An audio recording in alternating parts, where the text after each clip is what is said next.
محترم قارئین، تختی نمبر 2 حروف مرکبات میں ہم نے یہاں تک سبق پڑھ لیا ہے۔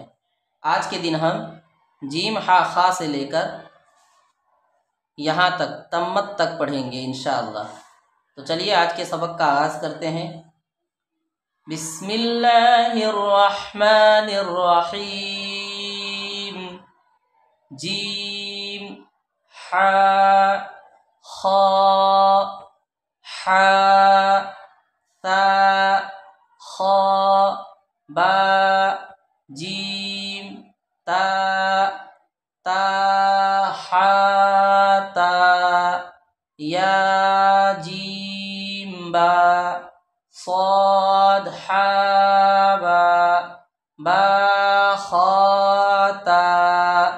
پھر سے پڑھیے، حا ثا خا با جیم تا تا حا تا یا جیم با صاد حا با با خا تا تا ہا ہا۔ ان تینوں حروفوں کو پہچان لیجئے۔ نقشہ ان دونوں کا ایک جیسا ہے، لیکن اگر دو نقطہ ہو تو وہ تا ہے، نقطہ نہ ہو تو وہ ہا ہے۔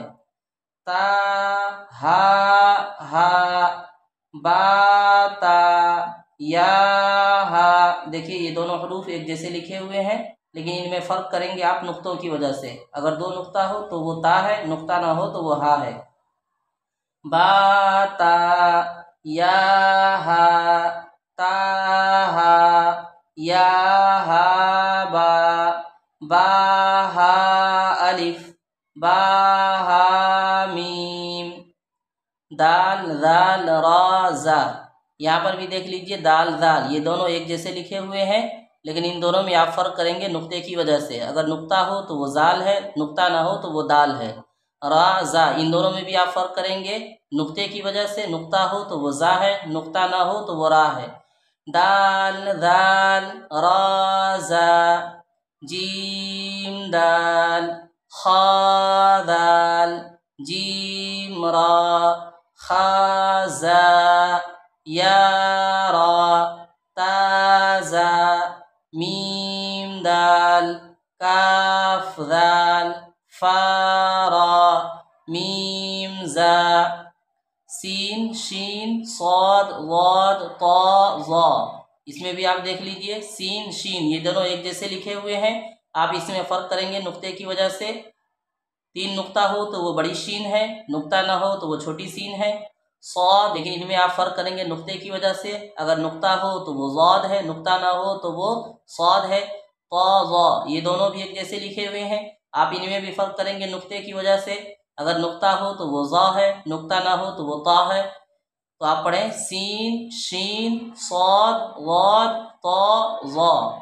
سین لام شین لام صاد با طا با ضاد الف سین را شین قاف ضاد یا ظا الف عین غین حمزہ۔ دیکھیے یہ دونوں بھی ایک جیسے لکھے ہوئے ہیں، عین غین، لیکن آپ ان میں فرق کریں گے نقطے کی وجہ سے۔ اگر نقطہ ہو تو وہ غین ہے، اور نقطہ نہ ہو تو وہ عین ہے۔ اور اسی طریقے سے اگر دونوں عین اور عین بغیر نقطہ کے ہو تو حمزہ اور عین جب ادھورے لکھے جاتے ہیں تو ایک جیسے دکھتے ہیں، لیکن ان دونوں کی شکلیں بدل جاتی ہے، آپ اس میں دیکھ کر پہچان سکتے ہیں۔ تو چلیے آگے پڑھتے ہیں۔ عین زا غین را صاد عین ضاد غین با عین دال تا غین دال حمزہ حمزہ حمزہ۔ آپ ان کو اچھی طریقے سے پہچان لیجئے، یہ الف ہے، یہ واو ہے، یہ یا ہے۔ اگر الف واو یا کے اوپر میں چھوٹا حمزہ لکھا ہوا ہو تو آپ اس کو حمزہ پڑھیں گے، آپ اس کو الف نہیں پڑھیں گے، اس لیے آپ اس کو الف نہیں بلکہ حمزہ پڑھیں گے۔ اس کو واو نہیں بلکہ حمزہ پڑھیں گے، اس کو یا نہیں بلکہ حمزہ پڑھیں گے، کیونکہ جب ان تینوں حروف کے اوپر حمزہ آ جاتا ہے تو یہ تینوں حروف حمزہ پڑھے جاتے ہیں۔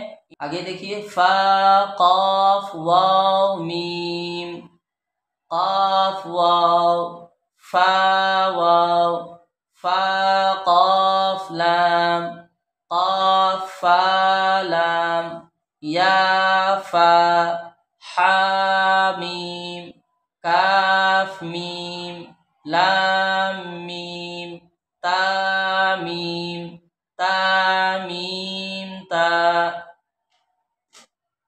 تو قارئین یہاں تک حروف مرکبات کا ہمارا سبق مکمل ہو گیا۔